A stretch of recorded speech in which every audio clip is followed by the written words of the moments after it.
Hi, everybody. This is Fabian Duarte with SADA Systems, your associate CTO for everything Inframod Storage VDI today, right? And we've got two very, very special guests, complete experts in the virtual desktop space on Google Cloud.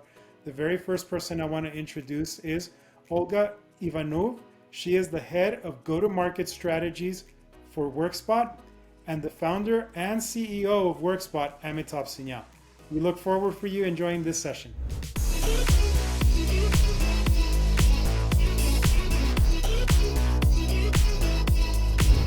I always like to start these conversations with the topic of, like, for example, right now, a question for me is just going to be, how did you get into the VDI space? What's your background? What's your experience?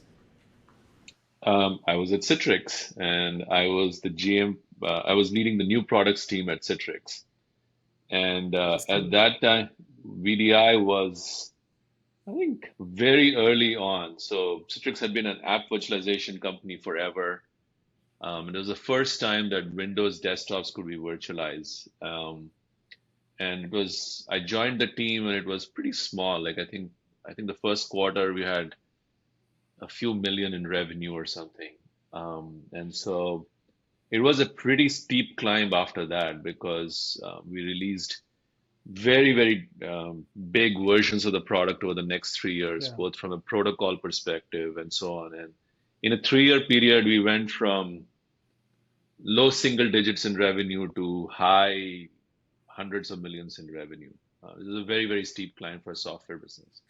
That's really, really incredible. I still remember my first job at IBM that I got super excited because they gave me a CRT monitor. I was like this big with a big white desktop, and everybody was super excited if you got a black one, right? Like the black one was the cool one. But I look back, right, and think about how like back in the day everybody used to get a huge computer and monitor, Yeah, right? To a flat screen monitor, a thin client sometimes. Maybe it's just your own laptop. It's just it's it's changed con dramatically. yeah, Yeah. it's seriously condensed. So well for me, I encountered VDIs probably around like the 2012 2013 timeframe where I was given a VDI to jump securely into storage infrastructure so that I could do like the management of Cisco switches, EMC storage arrays, and Hitachi storage arrays. And it was the first time that I had been given a tool that I did, like it was a contained operating system with the tools I needed. And then from Yeah. then, went on to work at a startup where we were doing VDIs for a lot of our end users that were in call centers, right? Okay. Which was very interesting because then we were containerizing everything. The phone systems were in there, their access to shared files, the applications that were purpose built for what they needed were all there. And so we managed the large infrastructure.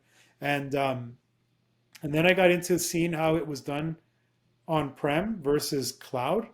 And I was like, whoa, the way like when you have the right orchestration tool changes the entire management landscape of how you look at a VDI. I think it's really cool. It is. It is. Yeah. Yeah. How about you, Olga? What brought you into the world of VDIs? Amitabh. It's interesting. I was in the software space in my career. I've spent a lot of time in the Salesforce ecosystem, and then I've entered Google ecosystem. And as I was exploring interesting solutions, I like to be in a part of a startup that's kind of attaching to the bigger story that's a missing piece for a large organization. And when I was exploring what's next, VDI to me was a very technical space. I said, there's no Yeah. way I will actually get this. There's no way I'll understand the tricks, all the nuances of it. But then when I was speaking to Amitabh and the team, because of their experience and their tenure in the space, they actually took something they know inside out and built it for the better and built it for a scale Yeah. and built it for enterprise organizations. So if you ever learned about hero's journey, you know how heroes start out somewhere, they go through their journey, and then they go, there must be a better way. Yes. This is exactly the WorkSpot story, and it's seeing enterprise organizations like big logos really buy into it and see the vision behind it has been really exciting to watch. So even before I started, just seeing Amitabh go through his journey, that's what sold me. Just his belief in this space, his belief in making it better. Right. I said, well, then I better get technical and learn what is this all about. So here I Yeah, am, still absolutely. learning. I always tell folks that are not technologists, but are in an influencing role, that you should always be 10% technical. Understand the Absolutely. value proposition that the tooling is solving for, understanding the pain points that customers go through and how it's going to address them, and then be able to speak a little bit of the language, right? Like what is what is SCOM, what is CCCM, Intune, right? And how are they relevant? And if you just know that much, holy cow, you're just so powerful as either a seller, a person that's advising, or a person that's just trying to build a relationship. So it's And very Olga's interesting. being modest, by the way, about technology because she's leading roadmap discussions now with strategic partners, cloud partners. So, and she's very effective at it. So it's like she's being modest about not being technical about this stuff. Uh, She's able to understand technology pretty deeply.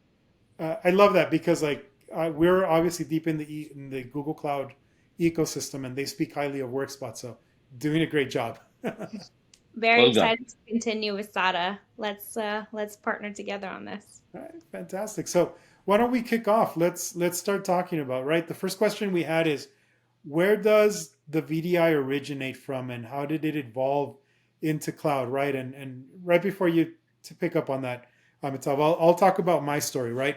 We talked about the whole concept of getting a desktop in front of your desk that weighed a good 30 pounds for a monitor, another 10 pounds for an actual desktop that you could take nowhere.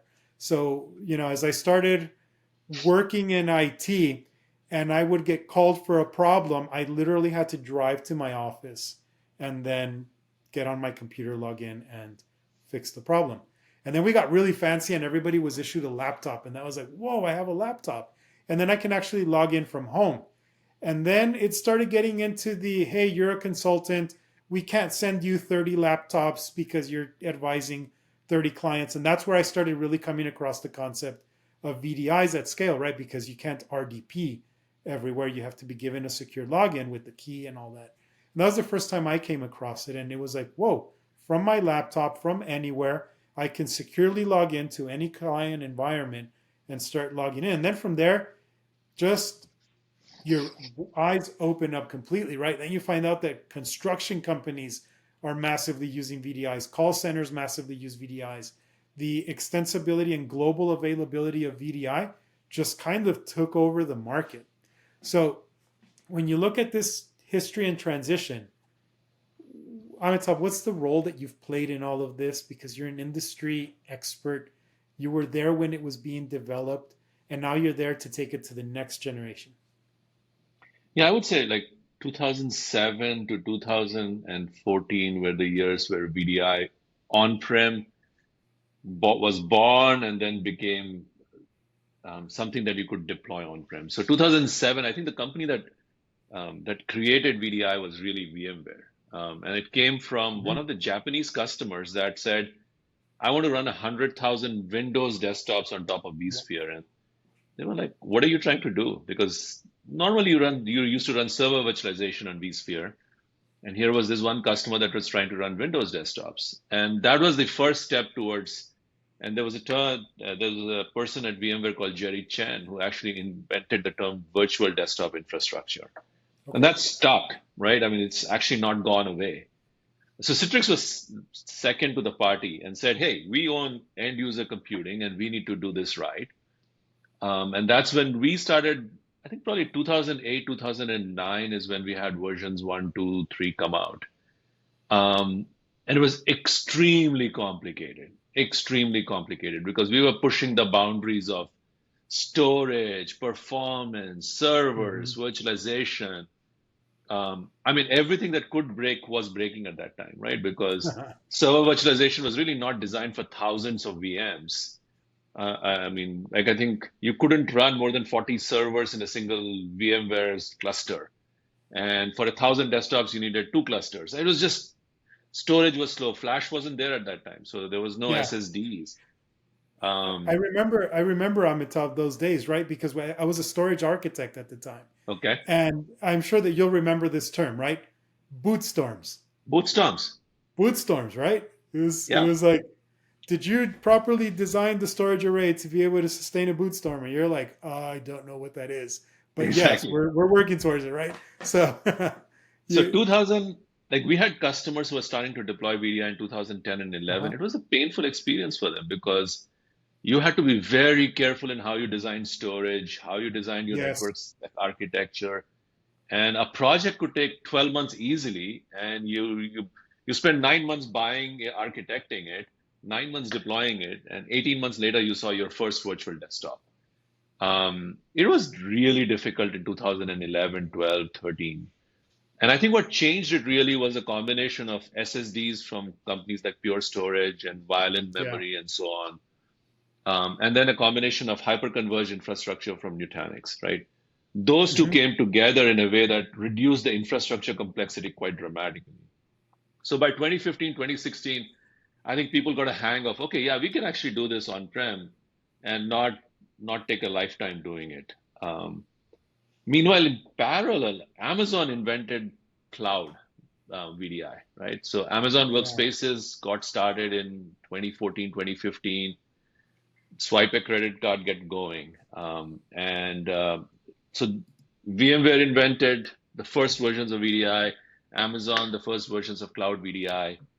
And now I think what people are seeing is, okay, cloud has all the capabilities you need to deliver this really complex workload.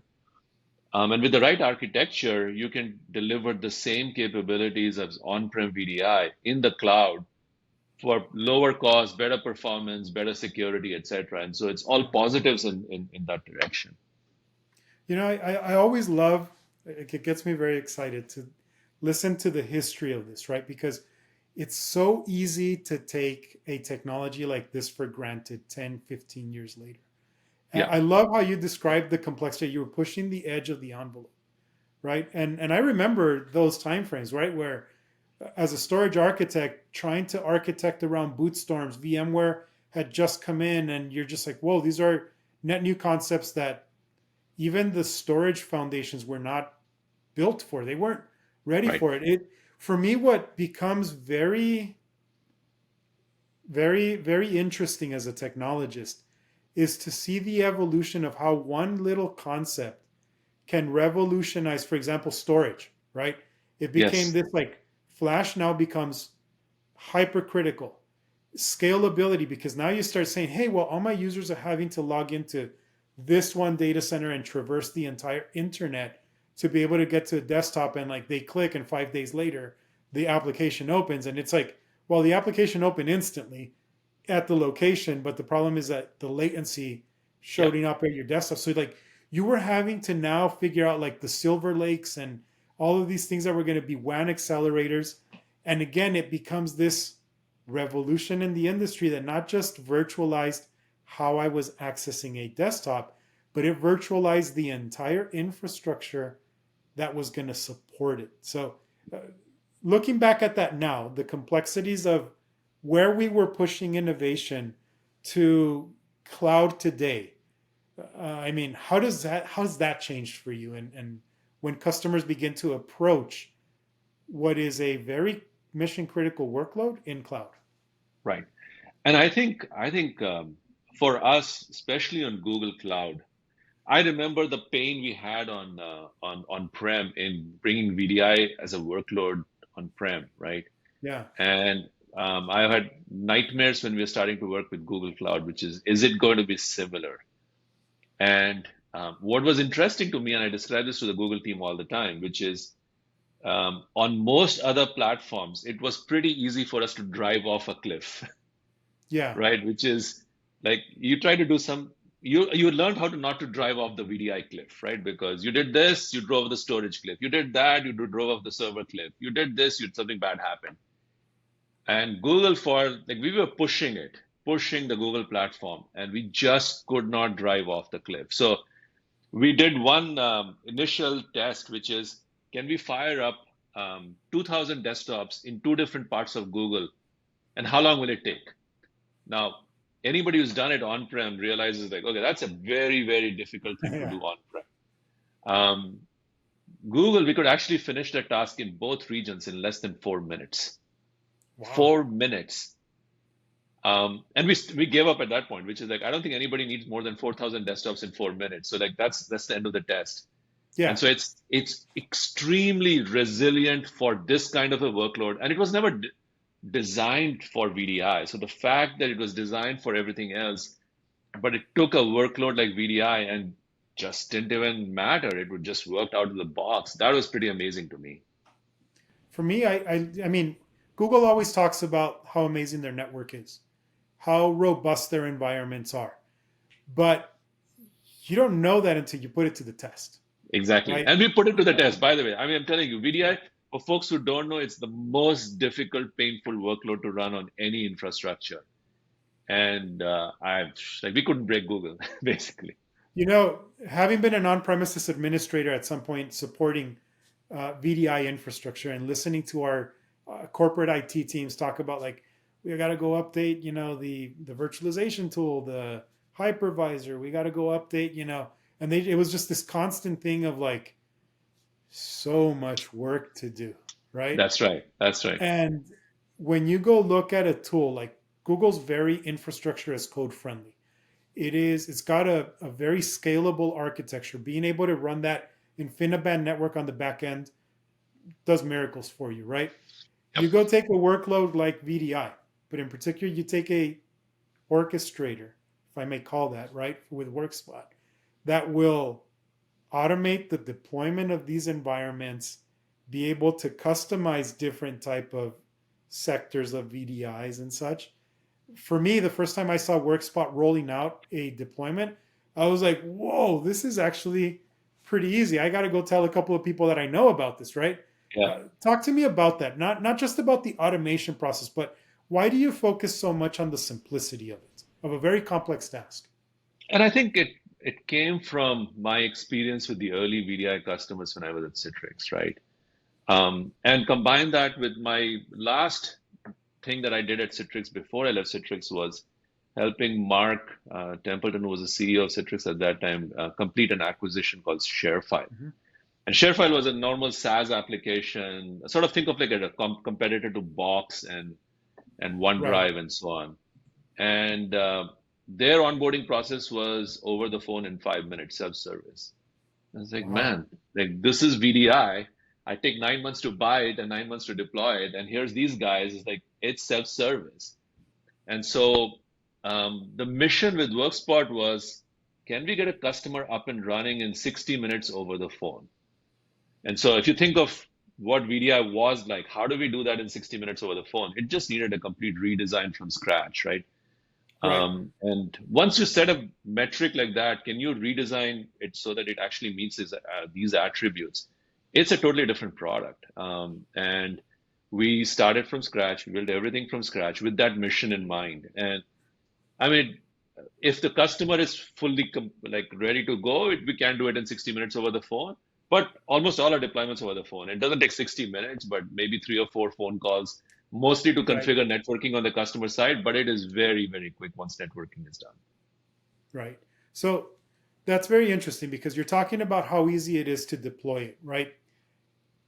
What I find interesting about VDIs is that here you are, you know, many companies moving from on-prem to cloud, and it's like one workload that persists is VDI, and yet it doesn't get the attention a lot of the times of this is actually the classic workload that should run on cloud for various reasons, right? Like if I'm running this on premises, the first thing I've got to go do is an investment in compute, and then an investment in storage, an investment in networking, and I'm going to go have that as a CapEx cost right out of the gate.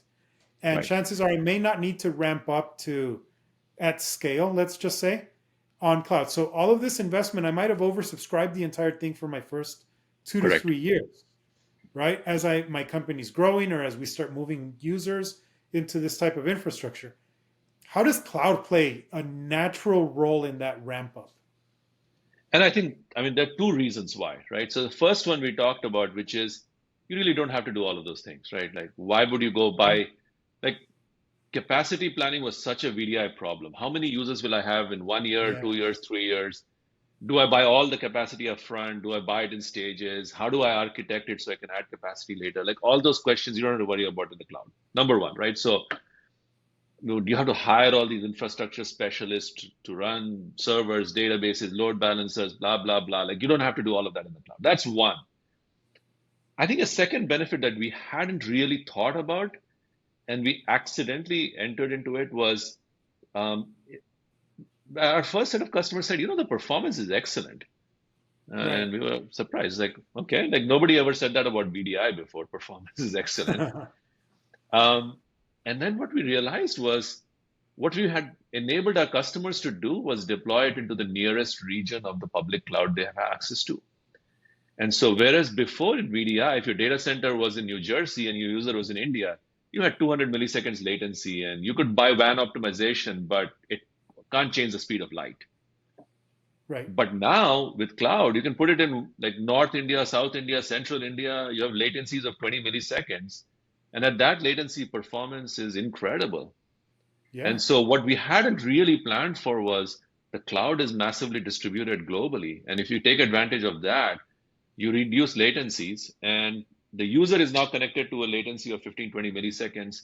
And all network traffic flows over Google's networking now, right? And Right. you get the benefits of low latency and Google's networking capabilities at the same time. And so that we hadn't banked on. So first is simplification.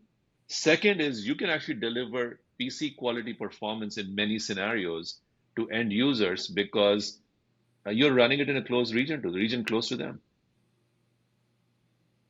That's really fascinating, right? Because for me, when I worked in data centers, that was the biggest thing. You had to traverse the internet to get to the location of the data center where you built.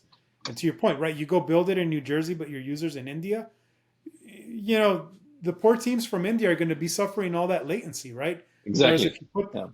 yeah, you put the workload there. I'm a storage geek, as everybody knows, right? I've also built these on top with like global file systems.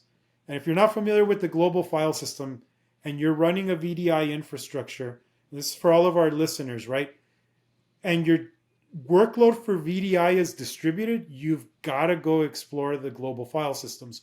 Whether Right. you're talking about like NetApp Global File Cache, Panzera, or Nasuni, right, that globally distribute the data. But to your point, Amitabh, file shares, user redirect, persona files, right, are typical items that come with a VDI. How do you see global namespaces playing a role in reducing that latency? I think the two important things, right? One is it simplifies deployments, right? Because there are two things you want to do. You want to have complete flexibility in deploying users wherever they're in the world.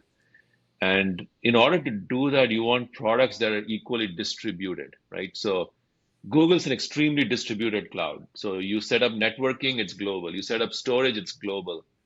And what that allows you to do is you go pick the regions you want to deploy things in, and you have no constraints at that point. So it's important to choose everything that behaves on a global basis because your filers used to be local in a data center. You want a Mm-hmm. global namespace for that reason because otherwise you might have your desktop running in India, but your filer now runs in New Jersey, the same problem, right? So you want that Exactly. distributed along with the PCs. Right. And just a quick plug-in for SADA here. This is where our VDI practice really marks the difference, right? Is that we're not just looking at saying, hey, use Workspot because it's going to be an automation tool that'll simplify your deployment of VDIs, but think about how the architecture is going to look like, the deployment, how it's going to run on Google Cloud, the efficiencies, right? And so we're trying to look at the whole picture, and this is why I love having the folks from Workspot here because this is how we collaborate, right? It's how do we build those environments for customers.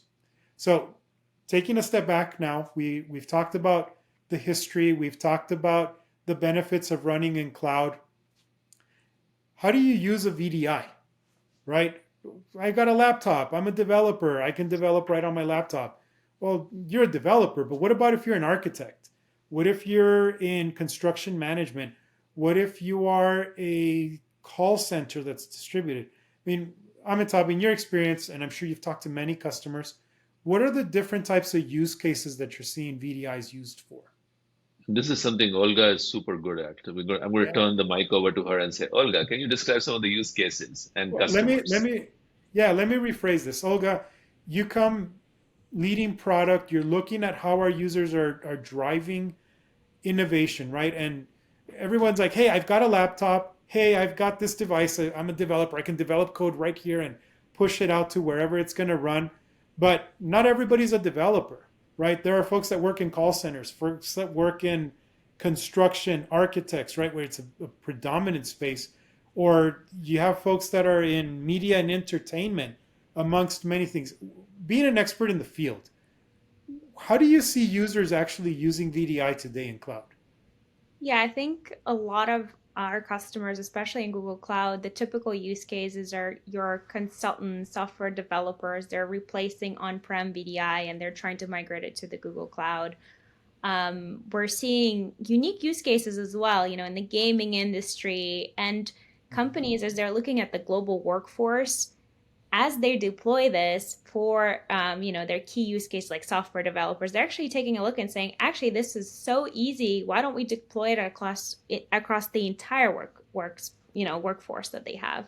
So we're seeing some customers even in you know uh, government space saying we want to give access to our remote employees or employees that want to do hybrid work. How do we enable that in a secure way? So think about, you guys were talking about the history, right? Your data centers being able to come into the office, go to your IT team to get things fixed.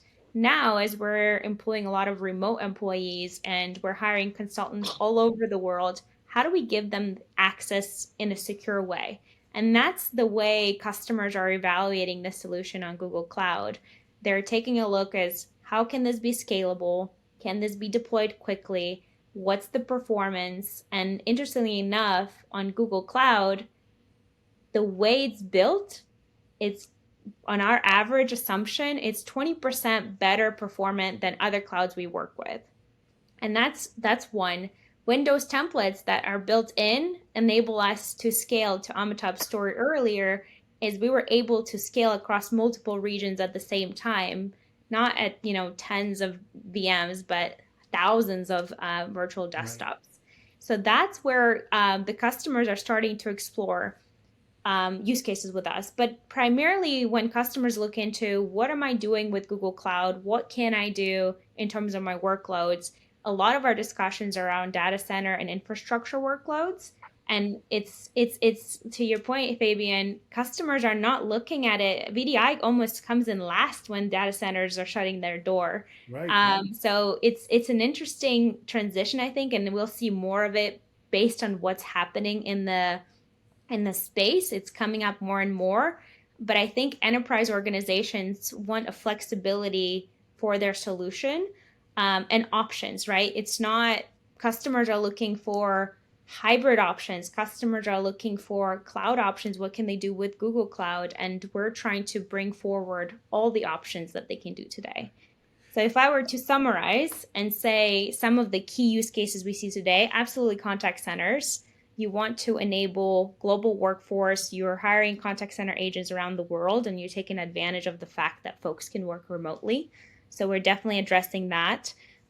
Software developers, engineers, people that need GPUs, Hmm. they could be using a Chromebook and have access to GPUs on it. So that flexibility in technology is extremely important to organizations as they're looking at cost as well as they're looking at um, physical machines versus VMs.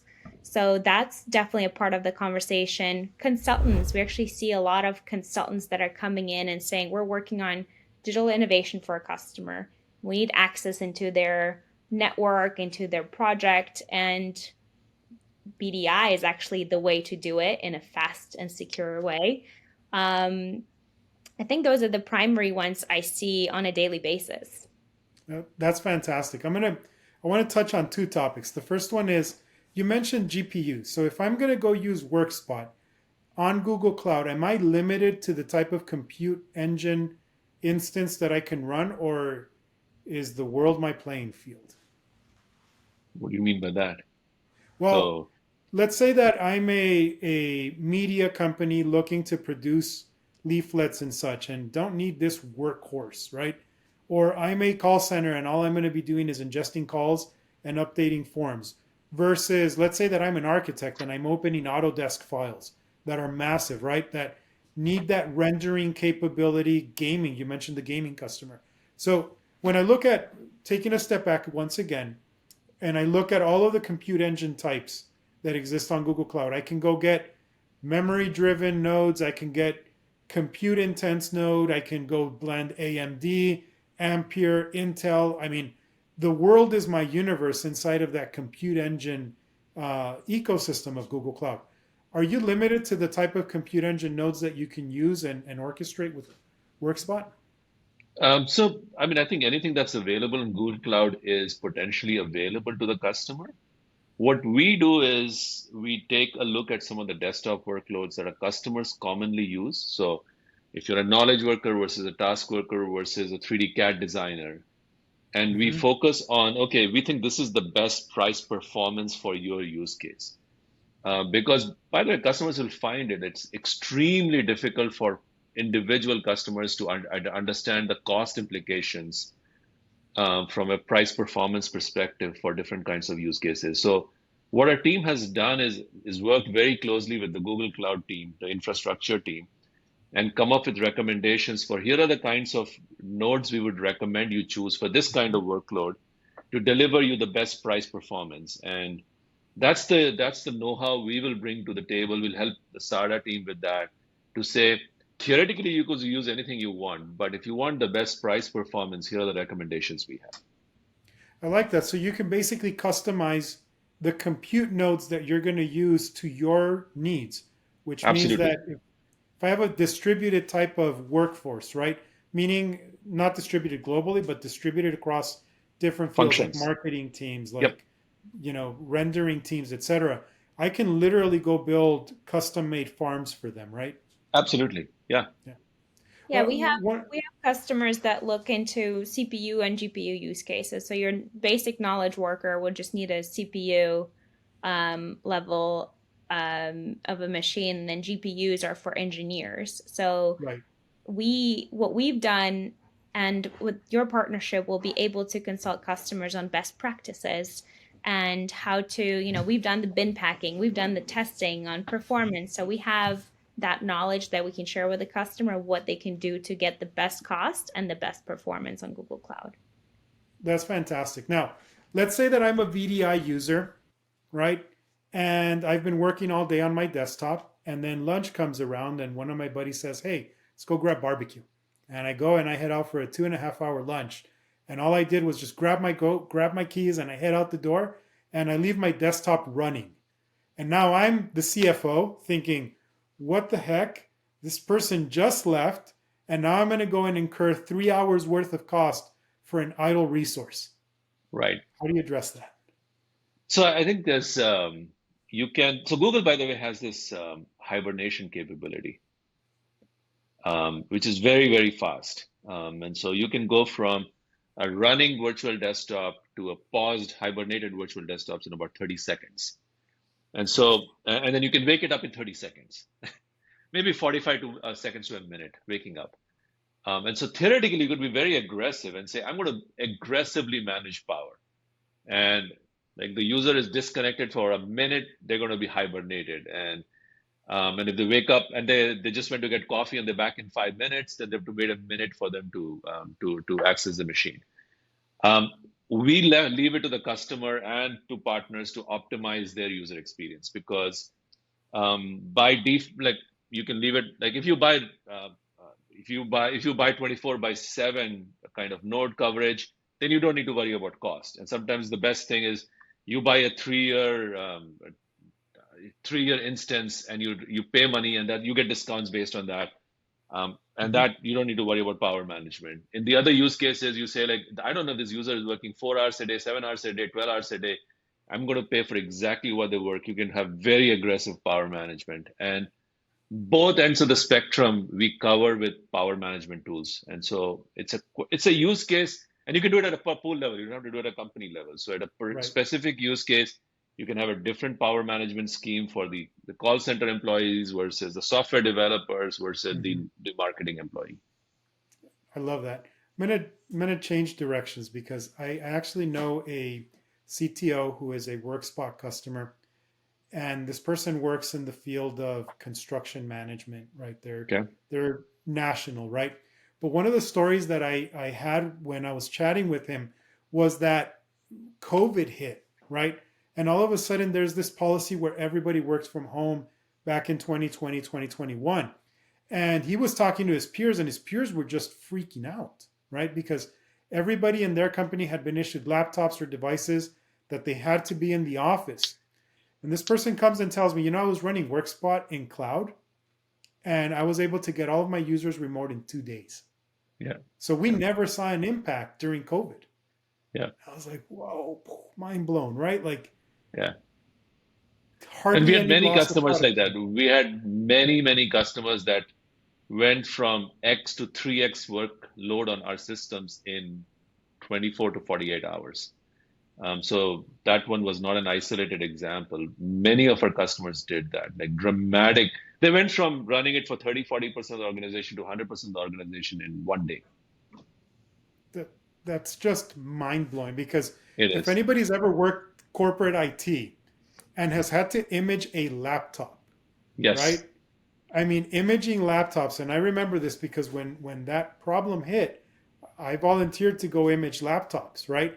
And you were limited to the amount of physical connections, the desk space, power outlets, and it ended up being a whole day activity for us to image laptops and then get them to the users. To think that, and by the way, we had to go buy them and then wait Yep. for them to be shipped. I mean, and making you're crossing your fingers that when you power it on, there's nothing wrong with it, like a bad power supply, etc. And when I heard this gentleman's conversation, to hear that a lot of customers did that, for me, that's the power of That's running a the power. VDI, Yes, it right? is. It's Yeah. In the you Yeah, gotta cloud, have by the the right. way. VDI in the cloud. You couldn't do it on-prem because you wouldn't have capacity likely. Exactly, right? So Yeah. just the sheer scale, the magnitude, the proper architecture, the right orchestration tool. This is why I'm a big fan of WorkSpot. This is why our partnership is here, right? Because we want to have customers really begin to embrace that concept to say, you know what, running a desktop in the cloud is probably going to be better for me than running it in the data center for the scale, the availability, the cost management, and all of those phenomenal things that come with running these services. Absolutely. if you ask us on average, how long does it take? We are very modest, and I like that because we're a very product-led company. But if I was in a sales hat, so this is my answer. It takes about on average 45 days. However, we've seen customer outliers, they can do this in a day or two. So it's possible. It depends on the customer's readiness. We can get it done. If you ask That me about performance, we're 20% performance, better performance on Google Cloud than any other major cloud. And of course, on-prem, it's a little bit different when it comes to dealing with on-prem. There's really interesting statistics we've seen because Amitabh and I have spent time talking to our customers recently just to get, what are you seeing? What were you trying to solve? And there's a lot of course, cost discussion and just taking a look at what is customer strategy. So some of the Mhm. coolest statistics I would think is from an IT perspective, when people were using other solutions, they saw an uptick in IT tickets coming in because of networking issues, login issues. They said once they got Google and WorkSpot in place, not only they were able to scale across the entire workforce, but their tickets went down half. So 50% drop in Yeah, IT tickets. That's just, just asking the customers, what have you done? What have you seen? And then my favorite one is if you're looking at a customer who's looking to migrate from on-prem, more of a, you're legacy enterprise organizations who are looking into cloud and looking into cloud strategy is they were comparing on-prem to cloud and their overall spend. They were looking at also how long does it take them and overall TCO. So another one of our customers, actually recently we had a conversation with them, saw a 75% improvement on onboarding. So if thinking about how long it usually take them to get a PC into their employees' hands versus now with WorkSpot, some of the customers actually completely automate this process with ServiceNow. And then when we talk about, of course, the most important thing in this economy is cost, they start comparing overall cost and they're looking at, 70 to 80% improvement in terms of, physical devices transition into the cloud as an overall. We're calling it, Amitabh, correct me if I'm TOO, because it's not your typical TCO as like price comparison VDI to Right. VDI. You have to take a look at the big picture. And those are my favorite things to do here at WorkSpot, is just to see the impact of getting this solution rolled out. So TOO is total overhead ownership. So total I cost of like that. ownership, total overhead ownership, which is the headaches you don't have anymore, right? If you use the cloud properly. That's fantastic. Olga, I like the whole concept of the simplification, right? What I like about WorkSpot is that as you're moving the workload from on-prem to cloud, you can reduce tech debt. You can Yes. reduce complexity, right? How is it that WorkSpot is achieving those things, right? Without actually modifying the workload. I think it by design is what I would say. So, like, I think one of the taglines we're beginning to use is engineered for simplicity, right?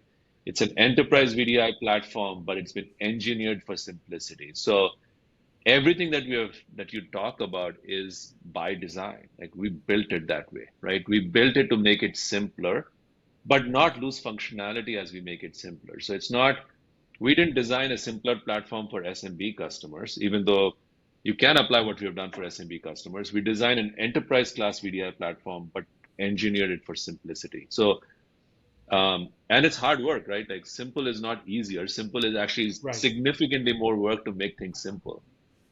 And so it's hard work to make things simple. It is, but you've done a great job. I want to Thanks. just wrap up with everything that we had. It's been a great discussion. For us, the partnership with WorkSpot naturally makes sense, right? It's a workload that is moving from on-prem to cloud. SADA is experts in the Google Cloud ecosystem, the landing zones, the type of compute nodes, everything that you're going to run to make sure that it's efficiently running. And we see WorkSpot being one of those tools to take that workload without massive transformation and get you all of these simplification, tech reduction, etc. What is the WorkSpot team seeing as a value proposition from the SADA team? I think I think you that, guys oh, sorry, go ahead. I think you guys are the experts in the Google customer space. You've seen it all. You talk to Google customers every day. We know our world very well. You know the Google customer world very well. So I think there's a big complement between the partnership here, is that how can we make our customers' life easier? How can we drive innovation together? And how do we optimize the cost and the spend of the customers that are looking into Google Cloud? That to me, merging the expertise and the ambition behind customer success, that's what's driving this partnership for me from a go-to-market standpoint. That's fantastic. I'm very excited to work with your team. I'm very excited to go jointly make our customers' lives better, right? And say, yes, we're embracing cloud and we're embracing the right technologies that are going to help accelerate our adoption and give our end users a better quality of life. So, Olga, it's been an absolute pleasure chatting with you. Amitabh, it's always a pleasure whenever we meet. We have these great discussions. I just want to thank you for your time. It's been fantastic. Thank you, Thank you. Fabian. Thank you, George. Thank you, team. Thank you. I want to thank our audience for listening to this yet again exciting session that we had in the Technical Empowerment Series. Just remember, before you leave, please like that subscribe button. It does wonders for us. Share it with the community. I hope you learned something. We all hope you learned something. Give us a call if you have any questions. We're here to help you out. through any of your design questions, anything Google related, especially as you saw in this session here. How do you properly run a virtual desktop farm in Google Cloud? SADA is here to help. We look forward for you having a great day and hearing from you. Thank you.